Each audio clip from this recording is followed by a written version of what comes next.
ہمارے ہاں ایک لفظ چلتا ہے وحدت الوجود کا، اور بعض لوگ جو نہیں سمجھتے اس بنیاد پر اعتراض کرتے ہیں کہ جی وحدت الوجود کے قائلین کافر ہیں۔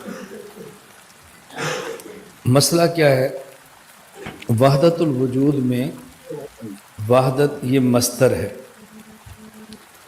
یہ مصدر ہے۔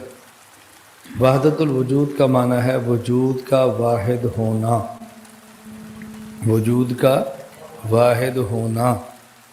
اب واحد کے دو معنی، ایک ہے واحد کا معنی اکیلا، اور ایک ہے واحد کا معنی یکتا۔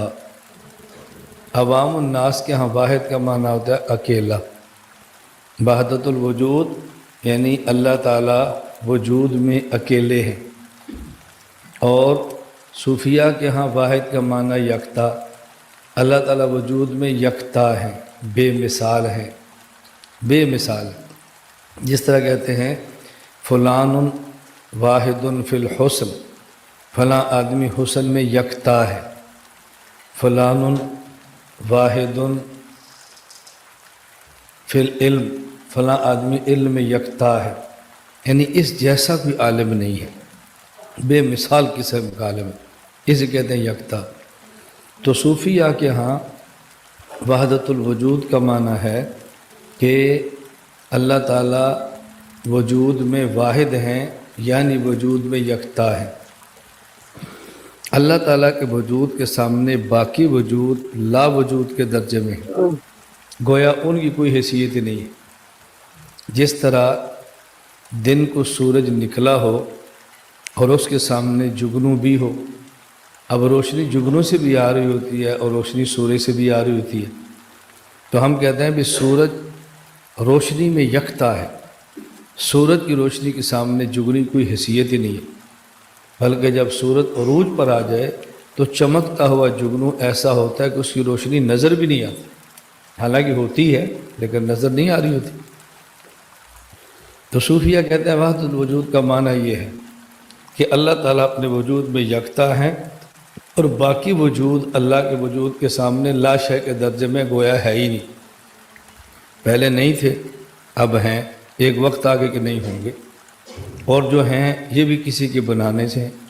اللہ نہ بناتے تو ان کو وجود ملنا بھی نہیں تھا، تو یہ کیا وجود ہے؟ کچھ بھی نہیں، کل من علیہا فان، ان کی تو صفت ہی فنا ہے، تو اس وجود کو کیا وجود کہنا؟ بھائی السلام مجھے علیکم ورحمۃ اللہ۔ اتنی بات کافی ہے۔ خلاصہ جو مولانا صاحب نے ابھی بیان کیا ہے، آواز اگر مدھم ہوگی تو بتائیے گا شکیل بھائی۔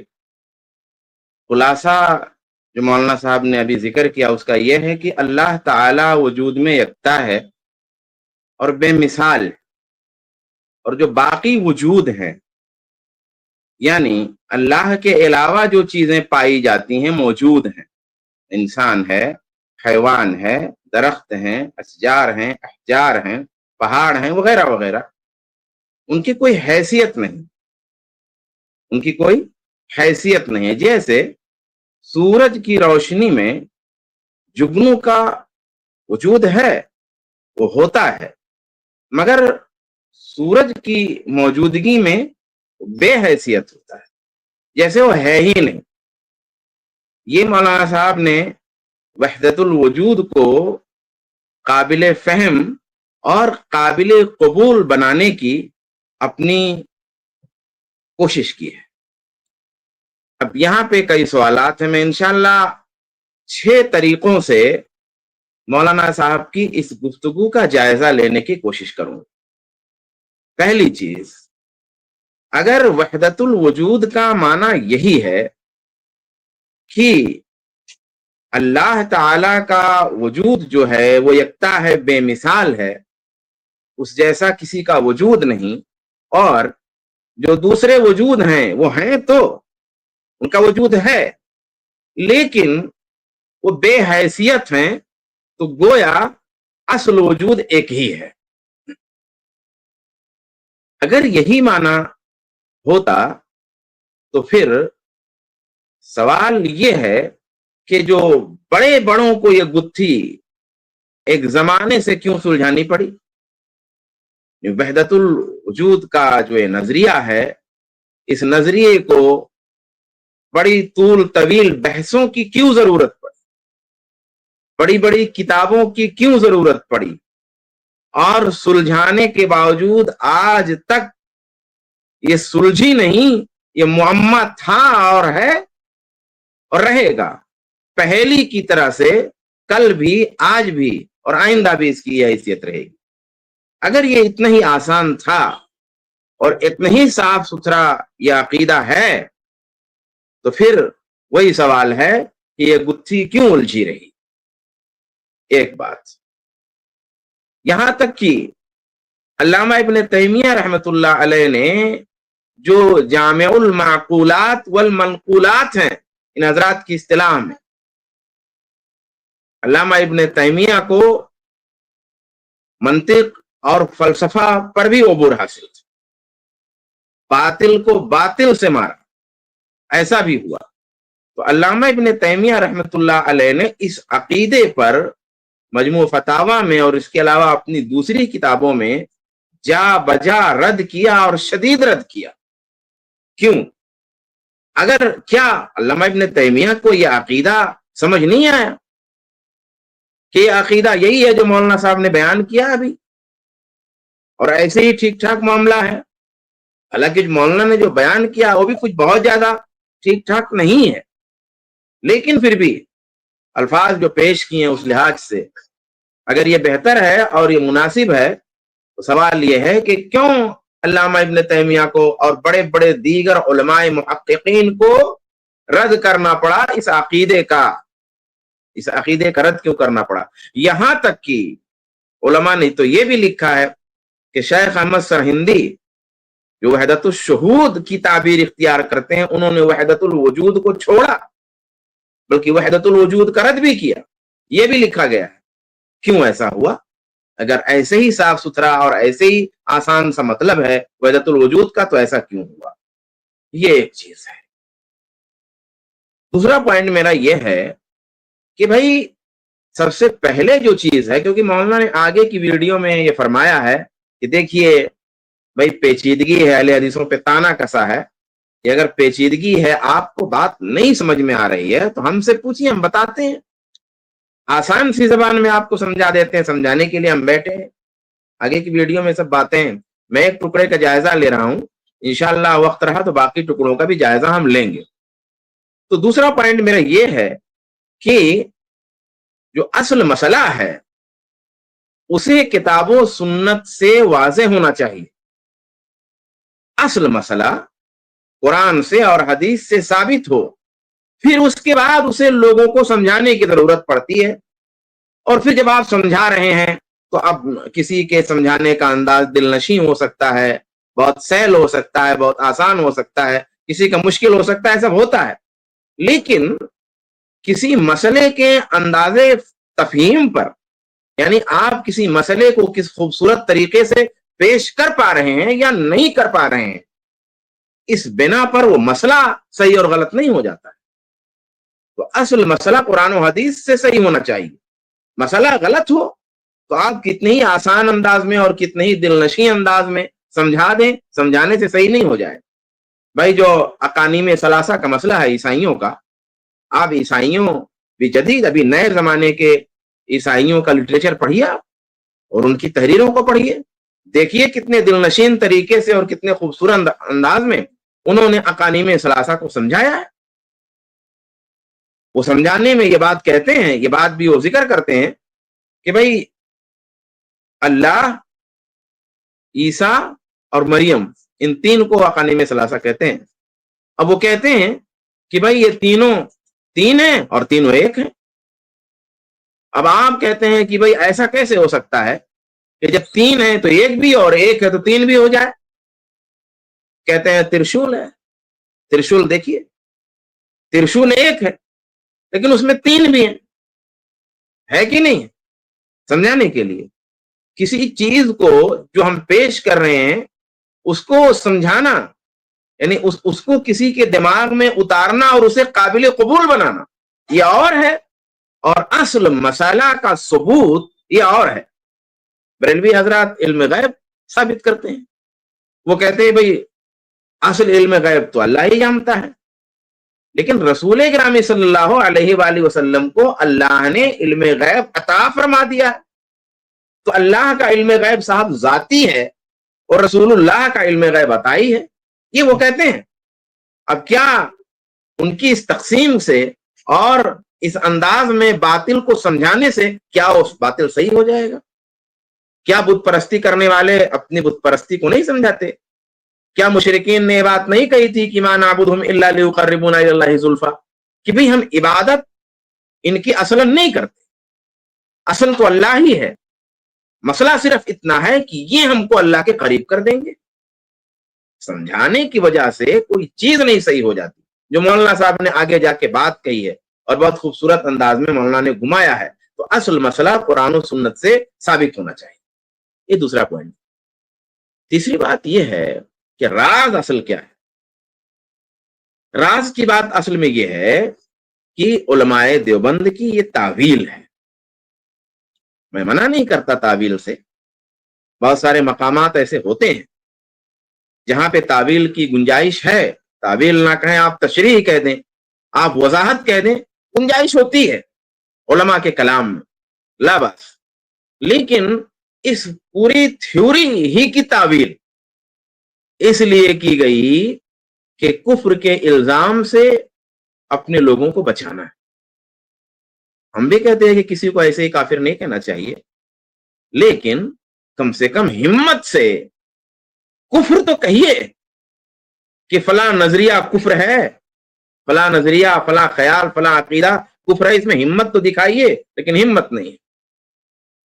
مولانا مفتی سعید احمد پالن پوری کی ویڈیو ابھی جلدی ہی مجھے، جب یہ موضوع ہمارا زیر بحث ہوا تو میرے سامنے سے گزری. اس میں انہوں نے اعتراف کیا ہے اس بات کا، یعنی اپنی خوبی کے طور پہ اسے پیش کیا، لیکن اعتراف کیا ہے کہ یہ جو ہم وحدت الوجود کی جو تعبیر اور جو اس کی تشریح پیش کر رہے ہیں، اس کی وجہ یہ ہے کہ تاکہ یہ جو ایک پوری فہرست ہے، اس فہرست میں جو لوگ ہیں ان لوگوں کو کافر کہنے سے بچایا جا سکے.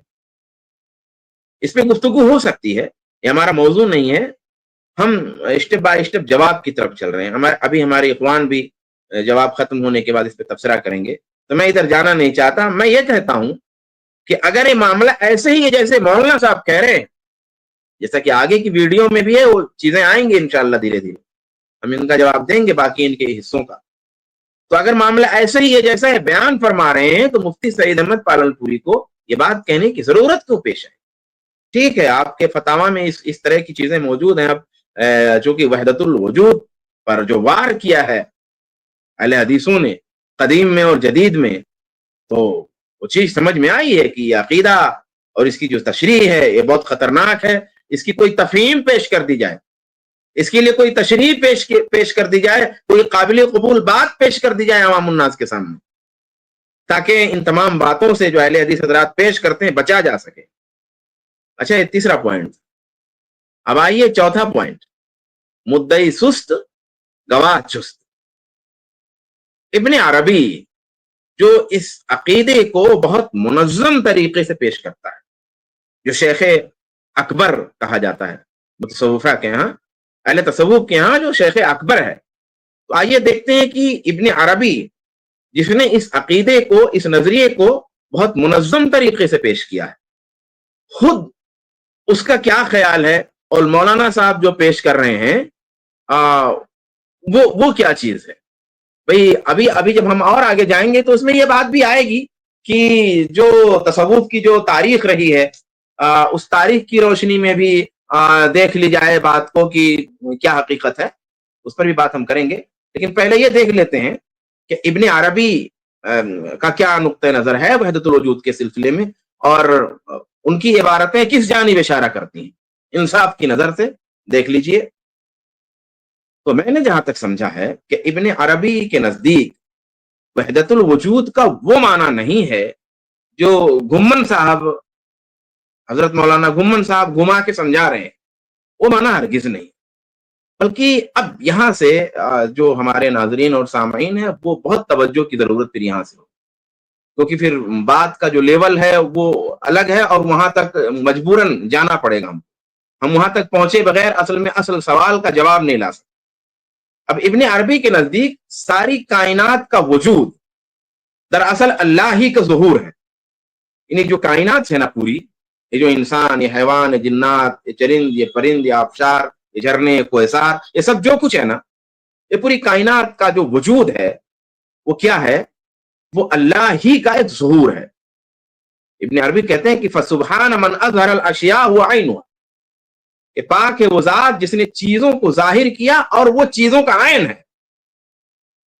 ابن عربی کے نزدیک کہتے ہیں کہ فالحق والخلق، فالحق یعنی ذات تبارک و تعالی، یعنی اللہ تبارک و تعالی کی ذات. اچھا، یہ جو تعبیرات ان کی ہیں سب، ان تعبیرات کے پیچھے بھی ایک پوری کہانی ہے، امیجری پوری بھری پڑی ہوئی. کہتے ہیں کہ فالحق والخلق اسمان لحقیقت واحدۃ. ابھی حقیقت کا لفظ بھی جو ہے نا وہ بڑا صوفیانہ بیک گراؤنڈ لیے ہوئے ہے. تو کہتے ہیں کہ ابن عربی کہ حق اور خلق یہ دو نام ہیں لحقیقت واحدۃ، ایک حقیقت کے. یعنی اب آسان زبان میں یوں کہہ لیجئے کہ خدا اور مخلوق دراصل ایک ہی حقیقت کے مختلف نام ہیں، جنہیں ہم الگ الگ صرف اپنی نظر کے زاویے سے دیکھتے ہیں. یعنی یہ ہماری نظر کے دیکھنے کا اینگل ہے جو ہمیں یہ خلق جو ہے، وجود اس کا ہم کو جو نظر آ رہا ہے، یہ ہم کو جدا دکھ رہی ہے. ایک مستقل وجود کی صورت میں ہم دیکھ رہے ہیں نا کائنات میں چیزوں کو، یہ ہمارے دیکھنے کا صرف اینگل ہے، ورنہ حقیقت میں یہ جو خلق ہے اور جو خالق ہے دونوں ایک حقیقت کے دو نام. آگے چلتے ہیں اور بات واضح ہو جائے گی. ابن عربی کہتے ہیں کہ فالرب المعبود هو الحق، فالرب المعبود هو الحق ولكنه ظهر لك في صورة متعددة بحسب استعدادك وفهمك. کیا مطلب ہے؟ کہ معبود رب یعنی جس رب کی عبادت کی جاتی ہے وہی حق یعنی وجود مطلق ہے. اچھا، بہت دلچسپ ہوگا کہ میں وجود مطلق، یعنی تعبیرات اتنی خراب انہوں نے صوفیہ نے استعمال کی ہیں ذات باری کے تعلق سے، جو قرآن و سنت میں کہیں ہے ہی نہیں. بالکل یونانی فلسفے سے لیا ہوا. میں آگے بات کروں گا اس پہ، جب رد کرنے کا چوتھا پوائنٹ میرا چل رہا ہے، اس کے بعد 2 پوائنٹ اور باقی رہتے ہیں. جو وجود مطلق، یہ وجود مطلق کیا ہے؟ اس کو میں صرف اس لیے بیان کر رہا ہوں کہ آپ دیکھیے کہ کس طرح سے صوفیوں کے یہاں توحید کا تیاں پاچا ہے، اور کس طرح اللہ تبارک و تعالی، یہاں تو استوا علی العرش کے مسئلے پہ کتنے دھمال مچائے جاتے ہیں، لیکن اللہ تبارک و تعالی کی ذات کی حقیقت کے بارے میں کیسی باتیں انہوں نے گڑ کے رکھی ہوئی ہیں. کہتے ہیں کہ وجود مطلق کا مطلب ہے، اچھا وجود مطلق بہت زیادہ آپ کو کتابوں میں ملے گا کہ وجود مطلق جو مطلق ہو، متعین نہ ہو، مقید نہ ہو، کسی بھی اینگل سے مقید نہ ہو، کسی بھی اینگل سے، کسی بھی طرح سے متعین نہیں ہونا چاہیے، کسی بھی طرح سے اسے مقید نہیں ہونا چاہیے، ہر طرح سے وہ مطلق ہے، اطلاق ہے اس کا، وجود مطلق. یعنی وہ فقط ایک وجود ہے، فقط مجرد وجود ہے، صرف وہ وجود ہے، اس میں کوئی اضافہ نہیں کر سکتے. یعنی یہاں تک کہ آپ یہ بھی نہیں کہہ سکتے کہ وجود سن رہا ہے، کیونکہ جیسے ہی وجود دیکھ رہا ہے، کیونکہ جیسے ہی آپ نے وجود سن رہا ہے یہ لگا دیا، اور دیکھ رہا ہے یہ لگا دیا، تو پھر اس کو مطلق آپ نے نہیں رکھا، پھر اس کو باندھ دیا، آپ اس کو قید کر دیا. یہ حق نہیں ہے آپ کو کہ جو وجود ہے، جو حقیقت ہے، جو حق ہے، اس کو آپ باندھیں. اسی لیے یہاں تک بھی کہتے ہیں نا کہ جو اسماء اور صفات ہیں، اسماء و صفات بھی گویا ایک بندھن ہے، اسماء و صفات بھی ایک بندھن ہے. جب آپ اسماء و صفات کا بیان کرتے ہیں تو گویا آپ نے وجود مطلق کو مقید کر دیا ہے، متعین کر دیا. آپ ایسا نہیں کر سکتے. اب یہاں پہ دیکھیے آپ کتنی خراب تعبیر ہے. گویا ایک تصور ہے. اللہ تعالیٰ پہلا مرحلہ، ذات باری کا جو پہلا مرحلہ ہے وہ کیا ہے؟ ایک تصور ہے، وہ ایک ذہنی چیز ہے، یہ مطلب کہنا ہے. تو کہتے ہیں کہ معبود رب یعنی جس کی عبادت کی جاتی ہے وہی حق یعنی وجود مطلق ہے. یعنی اس کو کسی طرح متعین نہیں کر سکتے، نہ اسماء میں، نہ صفات میں، نہ کسی طرح سے. لیکن وہ تمہارے فہم یعنی سمجھ اور تمہاری قابلیت اور تمہارے دل کی وسعت کے مطابق مختلف صورتوں میں ظاہر ہوتا ہے. یعنی کس طرح سے آپ اس کو دیکھ سکتے ہیں, کس طرح سے اسے محسوس کر سکتے ہیں, آپ کے اندر کیا قابلیت ہے سمجھنے کی اور دیکھنے کی, اس لحاظ سے وہ ظاہر ہوتا ہے. وہ ابن عربی کے نزدیک ذات اور صفات کا فرق صرف نام کا ہے, حقیقت کا نہیں ہے, نسبتی ہے. جیسے روشنی کسی شیشے سے گزرتی ہے تو روشنی کا رنگ بدل جاتا ہے. اب روشنی کا رنگ تو بدلا, لیکن روشنی اپنی اصل میں وہی ہے. آپ کو رنگ بدلا ہوا دیکھا, روشنی بدلی نہیں ہے. شیشے میں جو روشنی جا رہی وہ روشنی ایک ہی ہے, وہ روشنی ایک ہی ہے. اب اس کا جو رنگ بدلا وہ آپ کی آنکھ کا زاویہ ہے, آپ کی آنکھ کا زاویہ ہے, وہ ایک ہی ہے. تو ایسے ہی اللہ تعالیٰ جب مخلوقات میں ظاہر ہوتا ہے تو اس کی صفات الگ الگ ہم کو لگتی ہیں, مگر اصل ذات وہی ذات ایک ہی ہے. جیسے روشنی شیشے میں گئی تو روشنی ایک ہی ہے, اس کا رنگ بدل گیا تو روشنی نہیں بدل گئی. اسی طریقے سے اللہ جب مخلوقات میں ظاہر ہوتا ہے تو اس کی صفات الگ الگ لگتی تو ہیں مگر وہ ہیں نہیں, وہ ایک ہی ہے. ابن عربی کا بہت مشہور قول ہے, فتوحات مکیہ میں بھی موجود ہے اور دوسری کتابوں میں موجود ہے, کہ قلبی سارا قابلا کل صورت فہوا مرعا لغزال ودیر لرہبان وکعبۃ طائف والواح تورات ومصحف قرآن ادین بدین الحب اینما توجہت رکائبہ فالحب دینی و ایمان. کہنے کا مطلب یہ ہے کہ جو میرا دل ہے وہ ہر صورت کو قبول کر رہا ہے, ہر شکل. تو وہ میرا دل جو ہے وہ ہرن کے لیے چراگاہ ہے, اور بھائی وہ جو پادری ہے, جو راہب ہے, اس کے لیے گرجا ہے, اور طواف کرنے والے کے لیے کعبہ ہے, اور تورات کے لیے تختی ہے, قرآن کے لیے مصحف ہے. میں محبت کا دین اختیار کرتا ہوں, جہاں بھی اس کے قافلے جائیں تو میں ادھر ہی ہوں. میرا دین اور میرا ایمان محبت ہے. یہ وحدت ادیان کے قائل ہو رہے ہیں. اس کی وجہ کیا ہے کہ جو وجود ہے نا وہ ایک ہی ہے, وجود جو ہے وہ ایک ہی ہے. تو جب وجود ایک ہی ہے تو عبادت کی جو یہ مختلف شکلیں ہیں کوئی مذاقہ نہیں اس میں, اس لیے کہ یہ سارے راستے ایک ہی منزل اور ایک ہی ذات کی طرف جا رہے ہیں, کیونکہ وجود ایک ہے. تو اس لیے وحدت ادیان کا فلسفہ بھی سے مل جاتا ہے. لکھتے ہیں فمن عبد سورتن فقد عبد اللہ فی تلک السورہ ومن عبد الحق بلا صورت فہو ایضا فی الحق ولکنہ ضیق السعۃ. یعنی کہ جس نے کسی مخصوص صورت میں, یعنی کوئی مخصوص طریقہ ہے یا کوئی تصور ہے یا کوئی مذہب ہے, کوئی دین ہے, کسی بھی مخصوص صورت کے ذریعہ اللہ کی عبادت کی ہے اور کرتا ہے, تو وہ اس مخصوص صورت کے پردے میں اللہ ہی کی عبادت کرتا ہے, مخصوص صورت کے پردے میں اللہ ہی کی عبادت کر رہا ہے. اور جو کسی بھی صورت کے بنا اللہ کی عبادت کرتا ہے, یعنی نہ تو تصویر ہے, نہ شکل ہے, نہ نام ہے, نہ رسم ہے, نہ صورت ہے, نہ کوئی متعین طریقہ ہے, بغیر کسی صورت کے وہ اللہ کی عبادت کرتا ہے, تو وہ بھی اللہ ہی کی عبادت کرتا ہے. لیکن فرق صرف اتنا ہے کہ اس میں جو بغیر صورت کی عبادت کرتا ہے, کسی متعین صورت کے بغیر, اس میں تجلیات الہی کو قبول کرنے کی وسعت, کشادگی کم ہو گئی ہے, اور اس نے خدا کو کسی بھی ظاہری پیرائے میں دیکھنے سے انکار کر دیا. یعنی کسی ظاہری پیرائے میں وہ اللہ کو نہیں دیکھ رہا ہے, اس لیے وہ بنا کسی صورت کے جو ہے عبادت کر رہا ہے. اب آپ دیکھیے کہ اس میں کس طریقے سے ایک ہی وجود کا فلسفہ بگاڑا گیا ہے.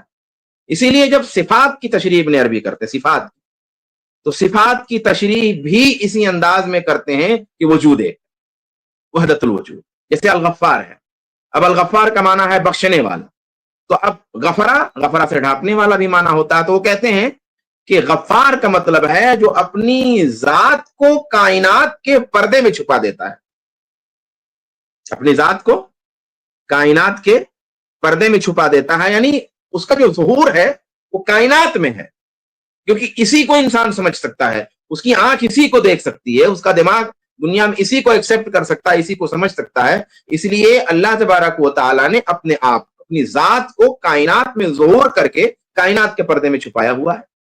وہ وجود صرف ایک ہے یعنی اللہ کا وجود, اور باقی جو نظر آتا ہے اس وجود کی تجلیات ہیں, مستقل وجود ان کا نہیں ہے. یہ حق کی صفات ہے, یہ حق کے مظاہر ہیں. الحق و خلق بہذا الوجہ فاعتبروا, کہ حق یعنی اللہ مخلوق ہے ایک لحاظ سے, فاعتبروا تو نصیحت حاصل کرو, اعتبار حاصل کرو, غور کرو. ولیس خلقا بہذا الوجہ فادرکوا, اور مخلوق نہیں ہے ایک دوسرے نظریے سے تو اس کا بھی ادراک رکھو. یعنی حقیقت ایک ہے, زاویہ نظر مختلف ہے. یعنی کوئی جو ہے کیا نام ہے اللہ کو مخلوق سمجھتا ہے اور کوئی اللہ کو مخلوق نہیں سمجھتا ہے, تو یہ دو زاویہ نظر ہے, یا کئی اور زاویہ نظر ہو سکتے ہیں, لیکن جو حقیقت ہے وہ ایک ہی ہے. یہ جو ہے کیا نام سے ابن عربی نے یہ بات کی. اب آئیے یہ میرا جو پوائنٹ تھا, چوتھا پوائنٹ تھا, پانچویں پوائنٹ کی طرف آتے ہیں. پانچواں پوائنٹ کیا ہے, اس سے بات یہ اور اچھی طرح واضح ہو جائے گی کہ گھومن صاحب نے جو بڑا خوبصورت سا ایک بیان, اور اس کو کیا کہتے ہیں کہ یونانی طب کی اصطلاح میں مجھے نام وہ تعبیر نہیں یاد آ رہی ہے کہ کیا کہتے ہیں اس کو, یعنی اس کا مطلب یہ ہوتا ہے کہ کوئی دوا ہے اور کسی جسم کے لیے وہ قابل قبول نہیں ہے, تو اس کو اس طرح سے سیٹ کیا جائے, اس دوا کو اس طرح تیار کیا جائے کہ اس کو جسم قبول کر لے. تو انہوں نے کیا کیا کہ وحدت الوجود کے نظریے کو ایسی ایک تعبیر دی ہے اور ایسا ایک بیانیہ تیار کیا, اس کا ایسا ایک نیریٹو سیٹ کیا ہے کہ وہ لوگ اس کو قبول کر کہ بھائی صاحب یہ ہے. جب قبول کر لیں ایک بار وحدت الوجود حق ہے تو پھر کچھ بھی سمجھانا انہیں آسان ہو. تو اس لیے یہ سوال بہت ضروری ہوا کہ یہ جو وجود وحدت الوجود ہے اس کی تاریخ کیا ہے اور اس کا ماخذ کیا ہے, کہاں سے آتا ہے. اس سے بھی یہ بات سمجھ میں آئے گی کہ مولانا صاحب نے جو تشریح کی ہے وحدت الوجود کی, وہ تشریح غلط ہے. تو یا یوں بھی کہیے کہ فکر وجودی کی تاریخ کیا ہے, اور اسی طریقے سے خود ابن عربی کی فکر سے یہ وجود کیا ہے. تو دیکھیے وحدت الوجود جو ہے یہ سوال بہت پرانا ہے. آپ یعنی ہم لوگ اتنی تفصیل سے نہیں, لیکن اگر کوئی شوق رکھتا ہے تو تفصیل سے دیکھے, اس کو ملے گا. یہ دیکھیے ایک نام افلاطون کا بہت مشہور ہے, وہ کیا کہتا ہے, یہ یہاں بھی ایک توجہ کی ضرورت پڑے گی, پہلے سے زیادہ توجہ کی ضرورت ہے. وہ کہتا ہے کہ صاحب دو دنیا ہے, ایک مادی دنیا ہے اور ایک ہے عالم مثال. اب جب میں عالم مثال کہہ رہا ہوں نا, شاید اس کو آئیڈیل ورلڈ ایسا کچھ کہیں گے. سرفراز بھائی اور زید بھائی اگر کچھ غلط ہوگا تو بتائیں گے بعد میں, ایسا کچھ تعبیر اس کی انگلش میں ہوگی. لیکن یہ عالم مثال ہے کیا, اس کی کوئی تعریف نہیں, کوئی ڈیفینیشن نہیں ہے, یعنی ایک بات ہے خالی. تو وہ کیا کہتا ہے, ورلڈ آف آئیڈیاز اس کو بولتے ہیں افلاطون کی اصطلاح میں, ورلڈ آف آئیڈیاز. جی جزاک اللہ خیر. تو وہ کہتا ہے کہ بھائی دو دنیا ہے, ایک تو مادی دنیا ہے اور ایک عالم مثال ہے. اب وہ سمجھاتا کیا ہے کہ ایک کہتا ہے کہ اسے ایک مثال سے سمجھ لیجئے, جیسے جتنے گھوڑے ہیں دنیا میں مثلا, تو اب یہ گھوڑے جو نظر آ رہے ہیں نا, یہ اصل میں یہ نہیں ہے, اصل یہ ان کا وجود, ان کا یہ اصل وجود نہیں ہے. ان کا اصل وجود عالم مثال میں ہے. جیسے انسان ہے, انسان, تو جو انسان نظر آ رہے ہیں تو انسانیت کیا ہے بھئی, یہ تو ایک ایک حصے ہیں نا, ایک ایک شخص آپ کو نظر ہے, زید ہے, بکر ہے, حامد ہے, عبداللہ, لیکن انسان اس کی اصل کہاں ہے, تو کہا وہ عالم مثال میں. جیسے کسی چیز کی ڈائی ہے, ڈائی, تو ڈائی جو ہوتی ہے کارخانے میں جو سامان تیار کرنے کے لیے, تو وہ اصل ہے, وہ ڈائی اصل ہے. اب باقی جو چیزیں اس سے نکل رہی ہیں وہ اصل نہیں ہے. تو کہا دنیا دو ہے, ایک مادی دنیا, ایک عالم مثال. تو کہا اسی طرح تمام انسانوں کا ایک سانچہ ہے, اب وہی اصل ہے جو عالم مثال میں ہے, لیکن یہ مادی دنیا میں نہیں ہے. یعنی وجود کی یہ پہلی اس نے بیان کی. ہماری شریعت میں وجود کیسے ہے, کیا ہے, ترتیب سے بیان ہوا ہے. اللہ تبارک و تعالیٰ, اللہ تعالیٰ نے آدم کو پیدا کیا, ہوا کو پیدا کیا, کائنات کو پیدا کیا 6 دنوں میں, وغیرہ وغیرہ, تب پوری تفصیل ہے, پورا اچھے طریقے سے بیان. فلاطینوس کیا کہتا ہے, جیسے صوفیہ کے یہاں اصطلاح نا وحدت میں کثرت اور کثرت میں وحدت, مولانا صاحب نے بھی کچھ ذکر کیا ہے آگے کی ویڈیو میں. تو کہتے ہیں یہ وحدت سے کثرت کیسے پیدا ہوئی, یعنی وجود تو ایک تھا, یعنی وجود باری تعالیٰ. ہماری اصطلاح میں باری تعالیٰ, ان کی اصطلاح میں کچھ اور. تو کہا کہ وجود تو ایک ہی ہے, یعنی وجود باری تعالیٰ وحدت ہے, اکائی ہے.